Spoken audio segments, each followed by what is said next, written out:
Bonjour à tous les amis, très heureux de vous retrouver avec cette victoire du Real Madrid, mais une victoire au goût amer avec un but fantastique de Vinicius, mais une scène surréaliste qui s'est passée derrière. Et on va revenir évidemment sur tout ça avec ce qui se dit en Espagne, comment les gens ont pris la défense de Vinicius, notamment un grand Mbappé, un très grand Mbappé. Je vais vous mettre la capsule de 5 minutes qu'on va écouter ensemble tout à l'heure. C'est un bonhomme Mbappé. Je peux le critiquer sur le sportif, sur le plan humain, ce qu'il a fait, c'est magnifique. Je peux pas en dire autant malheureusement de Mourinho. Et vous savez à quel point j'aime Mourinho, mais hier pour moi il a merdé. Mourinho a merdé pour le football, pour lui et pour un possible retour cet été qui est désormais pour moi impossible, malheureusement. Mais ça, on en parlera un peu plus tard dans la vidéo. On va retenir quand même la victoire. On parlera du sportif évidemment dans cette vidéo. Je pense que je ferai un live ce soir à 17h15 avec Ous pour revenir aussi sur le côté sportif. On va pas parler que des polémiques, mais ce matin, vous imaginez bien qu'il faut en parler. D'autant plus que l'UEFA a statué et je vous partagerai justement ce qu'a dit l'UEFA tout à l'heure. La revue de presse, évidemment, ça parle de buts et d'embarras. On va aller voir ce que dit justement Marca. Il y a beaucoup de choses à dire avec d'abord les notes des joueurs. Arbeloa, encore une fois, noté 3 étoiles, hein. Il a été très bon hier, hein, parce que le fait de ne pas faire de changement, je trouve que ça a été une bonne chose. Parce que faire rentrer des joueurs trop tôt dans la rencontre, dans ce contexte nauséabonde, ça aurait pas été une bonne chose. Donc Arbeloa est en train de trouver la formule. Courtois, Trent, Rudiger, 2 étoiles. Je suis d'accord. Hausen, franchement, je trouve qu'ils sont durs. Je trouve que c'est peut-être l'un des meilleurs matchs du défenseur espagnol. Donc là, je suis pas du tout en accord avec Marca. Carreras, pareil. Pour moi, il fait un grand match. Valverde 2, toujours très bon. Chouameni 3, oui, il a quasiment gagné tous ses duels. Kamavinga 2, ok. Guller 1 étoile, plutôt d'accord. Bappé 1 étoile, plutôt d'accord. Et Vinicius 3 étoiles, homme du match. Ok, bon, globalement, je suis plutôt d'accord avec Marca. Mourinho 1 étoile. Ouais, Mourinho 1 étoile. Donc évidemment, ça parle du but de Vinicius, de la victoire, mais ça parle aussi de tout ce qu'il y a eu comme conséquence derrière. Voilà, but de Vinicius et expulsion des Mourinho qui est le grand perdant de la soirée d'hier, mais on va y revenir un peu plus tard. Prestiani, le chien, m'a traité de singe. Quel enfoiré, quel enfoiré. Mais on va y revenir également sur lui tout à l'heure, il y a beaucoup de choses à dire. L'expulsion de Mourinho, ce qui fait qu'il ne sera pas au Bernabéu la semaine prochaine, en tout cas pas sur le banc de touche. Mourinho qui a tenté, d'expliquer à Vinicius certaines choses, maladroit, pas forcément les bons mots pour Mourinho.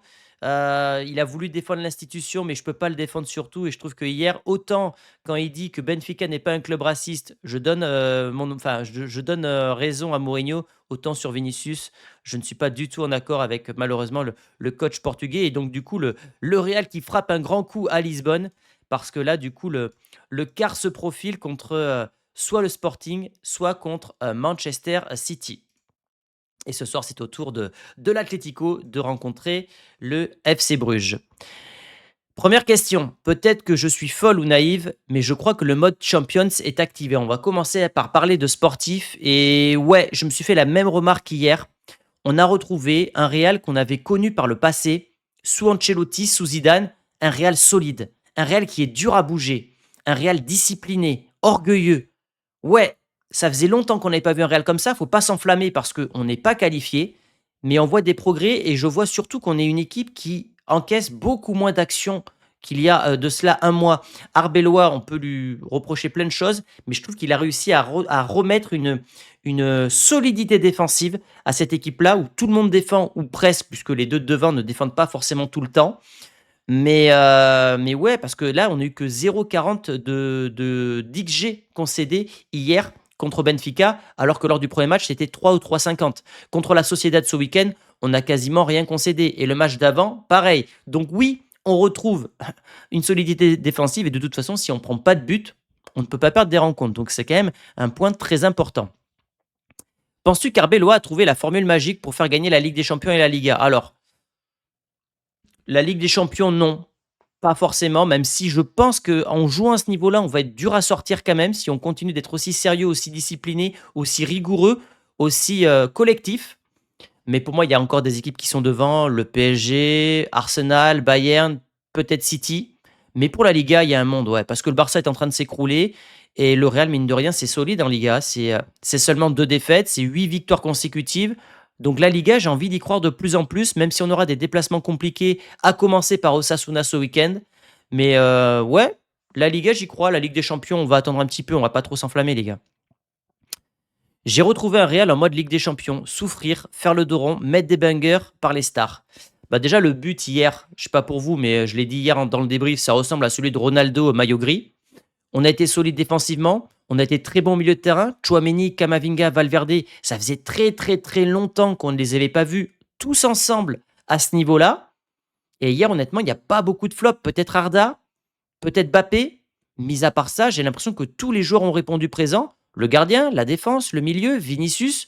Ouais, on est. De toute façon, le Real, comme je dis, hein, le Real, c'est un club qui n'a jamais proposé un jeu comme le grand Barça de Guardiola. Mais le Real, c'est souffrir, être discipliné, se battre et gagner. Le fameux dicton, le maillot peut être taché de sang, de sueur, mais jamais de honte. Voilà, ça veut dire qu'il faut salir le maillot. Ça veut dire quoi? Ça veut dire qu'il faut tout donner pour l'écusson. Et hier soir, tout n'est pas parfait, mais en tout cas, ce que je peux dire quand j'ai vu le match, c'est les gars ont tout donné. Bravo les gars. Voilà. Là, je reconnais Montréal. Là, je reconnais Montréal. Je reconnais une identité à ce Real Madrid, ce que je ne reconnaissais pas lors des mois précédents. Hausen, je suis toujours à lui tomber dessus, comme moi, mais ce soir, il a fait un bon match, qu'il continue ainsi. Et même chose pour cette question-là, le retour de Rudiger, j'ai aimé, et je pense que ça permettra à Dean Huysen d'être plus mature. Je ne sais pas si ça lui permettra d'être plus mature, mais d'être plus sécurisé. Vous savez, quand vous avez un mec comme Rudiger à côté de vous, qui a 10 ans, 12 ans de plus que vous, qui est un véritable chien de la casse pour aller au duel, on se sent rassuré. C'est pas une figure paternelle, mais on se sent rassuré d'avoir un mec qui va aller au charbon. Et ça déteint sur toi. C'est-à-dire que Hobson hier, je l'ai trouvé agressif dans le bon sens du terme, sans en faire trop. Mais oui, hier, c'est l'un des meilleurs matchs d'Hobson avec le Real Madrid où il n'a pas ce côté trop nonchalant, ce côté trop propre, trop lisse. Et peut-être que la solution pour Hobson, c'est de jouer avec un mec comme Rudiger. Là où Raúl Asensio peut pas trop lui transmettre. Parce que Raúl Asensio, il a que 2 ans de plus que lui ou 3 ans de plus que lui. Rudiger, c'est un papa à côté. Donc ouais, ben Rudiger, je ne veux pas m'enflammer sur Rudiger, mais étant donné qu'on a loupé toutes nos solutions défensives sur le mercato, Saliba, Upamecano, Konaté, etc., est-ce qu'il ne faut pas prolonger Rudiger d'une année? Il a que 32 ans, mine de rien. Donc ouais, je suis d'accord avec toi Théo pour Hobson qui continue ainsi. Tu penses pas que le meilleur choix pour Kamavinga, c'est qu'il joue en tant que latéral gauche? Alors pas forcément, parce qu'hier il joue milieu gauche, gentleman manga, et il a été très bon hier.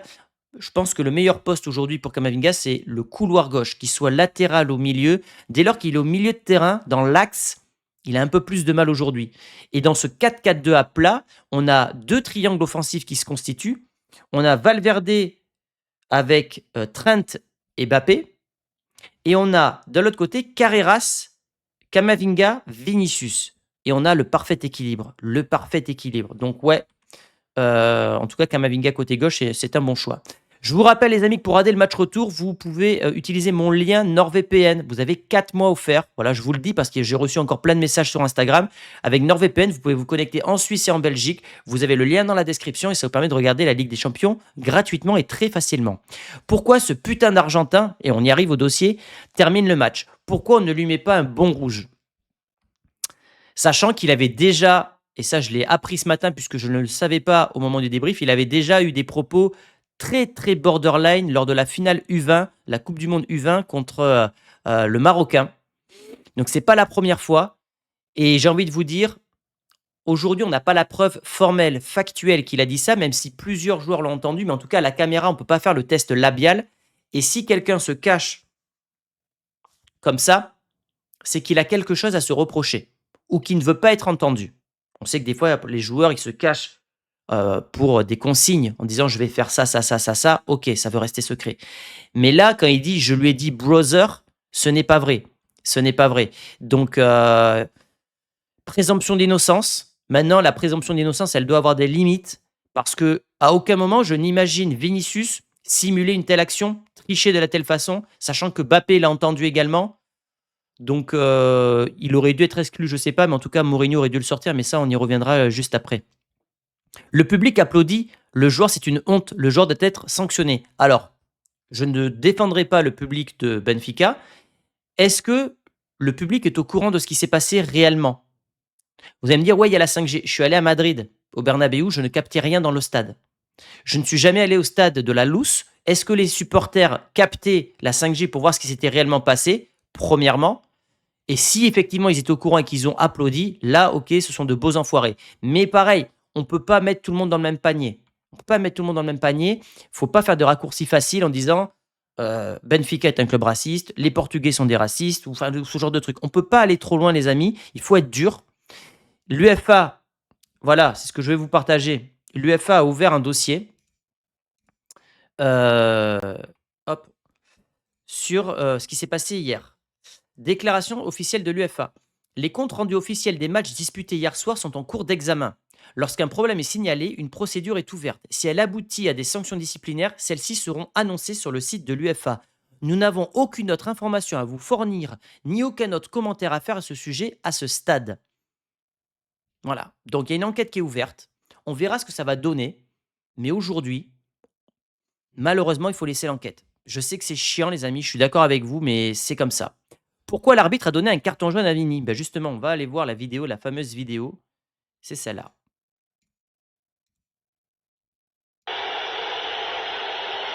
La caméra est isolée, montrant Vinicius être accusé, enfin subir des attaques racistes. Donc là, il célèbre son but. Et c'est là. Incompréhensible qu'ils prennent un carton jaune. Je ne comprends pas ce qu'on reproche à Vinicius.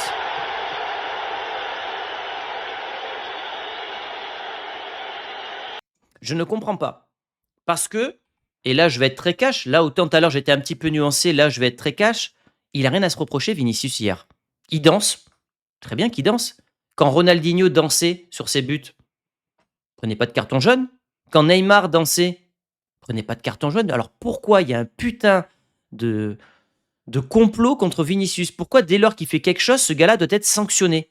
Il ne mérite pas de carton jaune. Donc j'espère que son carton jaune lui sera retiré. Il ne doit pas prendre de carton jaune hier. C'est assez scandaleux. Voilà.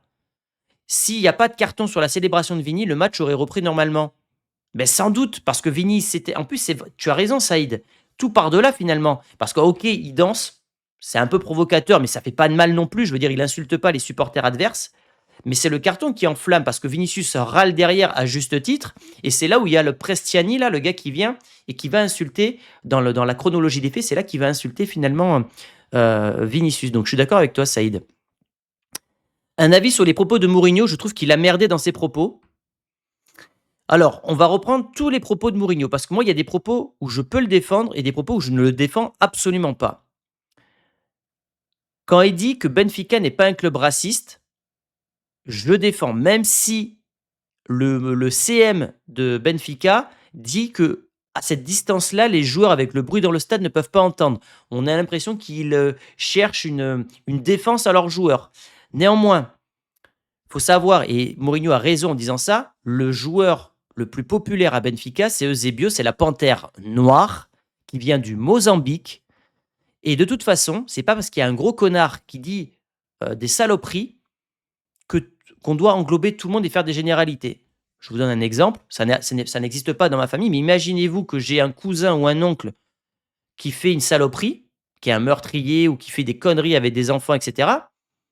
Ça le concerne lui. Ça ne va pas concerner toute la famille et ça ne va pas me concerner à moi, dans le sens, moi, j'ai rien à me reprocher. Je ne peux pas croire que tout Benfica soit raciste, comme je ne peux pas dire que tous les Argentins soient racistes, même si les faits sont là. Malheureusement, c'est encore un Argentin qui fait une déclaration comme ça. Voilà. Maintenant, je ne peux pas dire que tous les Argentins sont racistes. Mais c'est encore un Argentin. Et c'est la même chose pour Benfica. Mourinho, sur le coup, a raison. On ne peut pas dire que Benfica est un club raciste. Maintenant, là où je ne défends pas du tout le Portugais, c'est qu'il dit que Vinicius a provoqué, qu'il fait ça dans tous les stades. C'est un joueur incroyable. Il a marqué un but fabuleux, mais il doit célébrer ça avec ses joueurs, comme l'ont fait Di Stefano, Eusebio, etc. Et là, je suis pas d'accord. En fait, il n'est pas audible du tout, Mourinho, là. Parce que déjà, il ne défend pas Vinicius. Il n'a pas sorti son joueur. En fait, moi, en direct, je m'attends à ce que Mourinho sorte son joueur. Il ne le fait pas. Alors, est-ce qu'il a toutes les informations à ce moment-là? Je n'en sais rien. Mais Mourinho n'est pas audible parce que lui-même l'a fait. Et c'est pour ça que j'aime Mourinho. C'est parce qu'il a couru sur le New Camp. C'est parce qu'il a fait ses célébrations. C'est parce qu'il a fêté la victoire de Porto à Old Trafford en courant sur la pelouse. Mourinho est un entraîneur provocateur. Hier, je vous donne mon avis. Mourinho est un mauvais perdant. Je suis un gros mauvais perdant.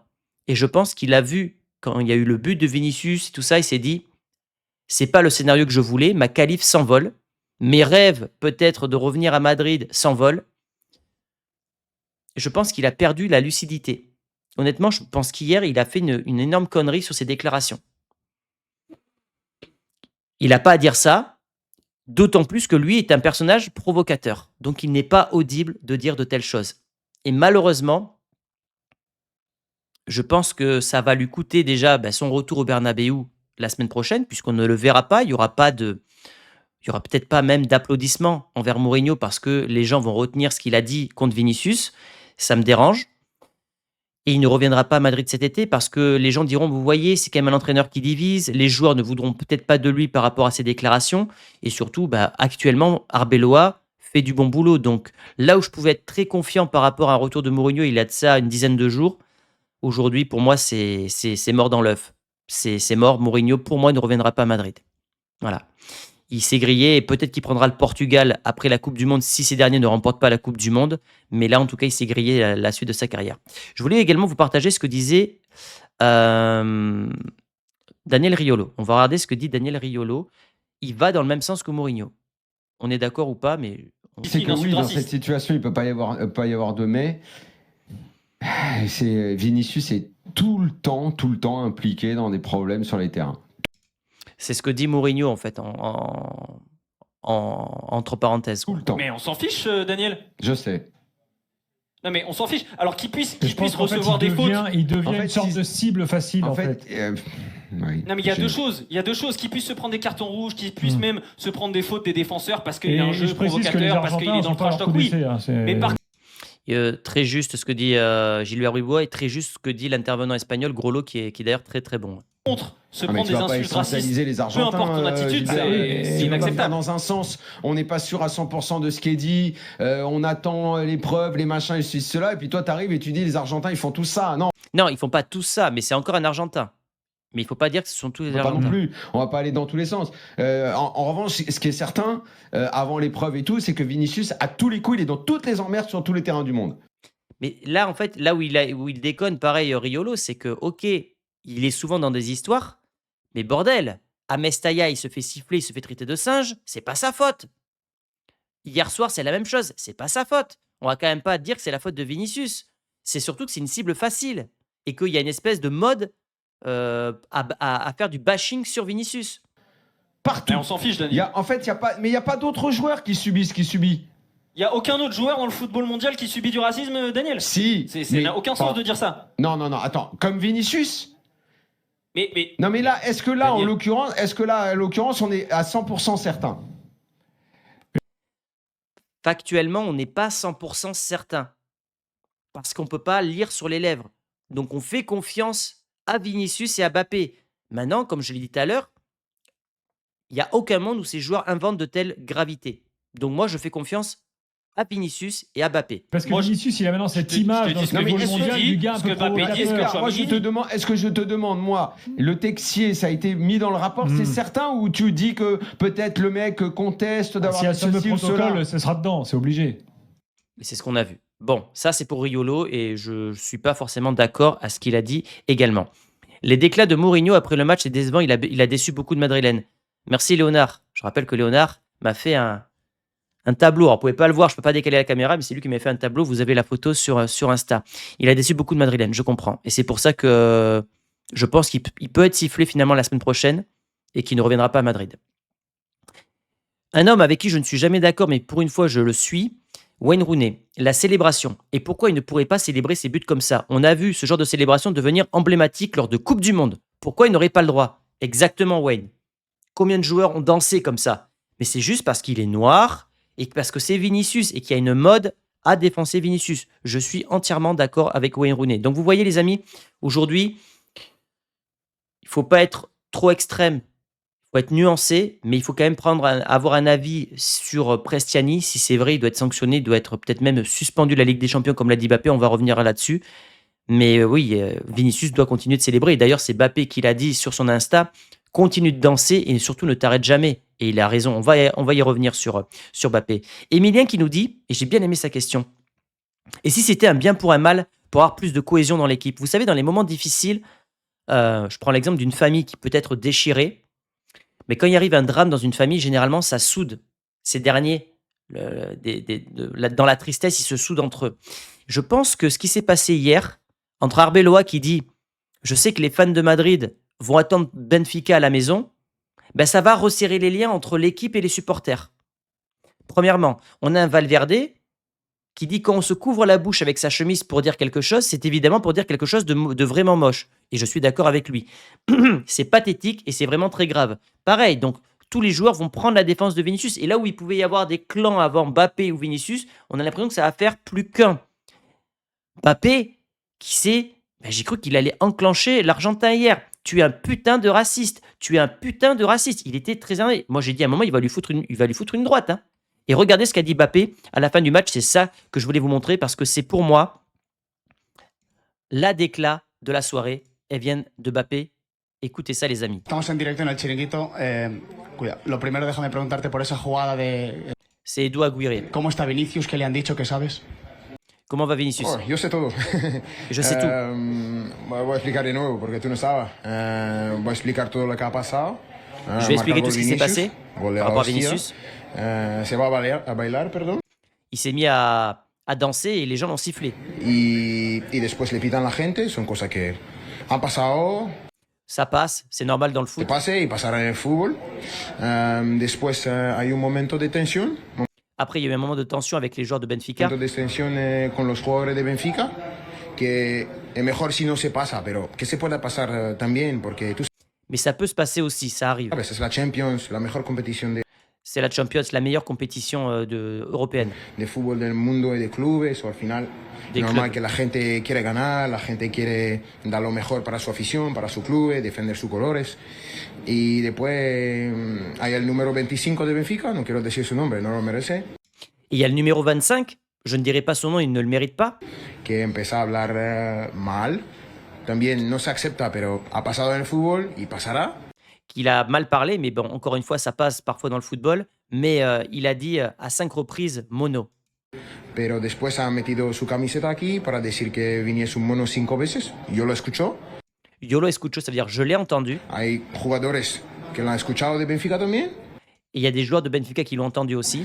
Y después de este punto ha empezado todo lo que ha visto.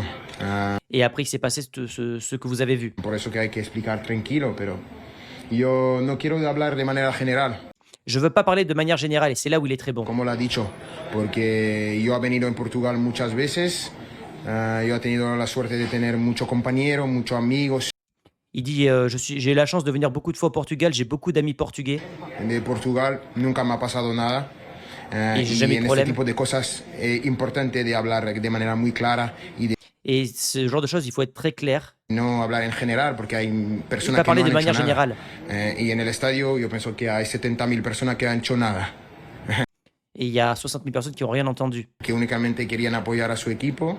Yo tengo el máximo respeto para el Benfica, Et qui voulaient apporter tout leur soutien à leurs joueurs. J'ai beaucoup de respect pour Mourinho, l'un des meilleurs entraîneurs de l'histoire. para su entrenador, que es uno de los mejores de la historia, que ha hecho la historia de Real Madrid. Pero este jugador para mí no merece jugar más la Champions. Mais ce joueur ne mérite pas de jouer la Champions. Voilà, je ne vais pas vous passer les 3 dernières minutes parce que c'est tout ce que je voulais vous montrer, mais je trouve qu'il a été parfait. Il est dur sur le gars qui mérite, mais il ne cible pas Mourinho, Benfica et les supporters. Et je trouve qu'il a raison de faire ça. Bravo le Kix. Avec tous les cas de racisme que subit Vini, il va vouloir sûrement partir en Arabie Saoudite. Ça se peut. Je sais pas, mais ça risque de revenir, ça c'est clair. Est-ce le début de la renaissance de Vinicius Prime? Boniface, Naël, merci déjà parce que toi, t'es un abonné fidèle. On se parle régulièrement sur Insta. J'espère, mais en tout cas, en Ligue des Champions, il a encore prouvé qu'il avait le niveau. Et depuis qu'Arbeloa est revenu, force est de constater qu'il est à un niveau indécent. Donc, qu'il continue comme ça. Mais oui, on est sur la bonne voie. Faut-il se réjouir de notre équipe maintenant? Oui. Il faut se réjouir, les amis, parce que là, on a vu un très bon match hier. On a gagné à Benfica. Gagner en terre portugaise, c'est très dur. Ils étaient invaincus à domicile. Donc oui, il faut se réjouir, mais il faudra se réjouir surtout lors de la qualification la semaine prochaine. Voilà les amis ce que j'avais à vous dire pour ces questions-réponses. On se retrouve peut-être ce soir pour un live sur YouTube à 17h15. N'hésitez pas à aller checker ma boutique avec les liens en description et NordVPN également. Et je vous fais de gros bisous les amis. À très vite. Ciao, ciao.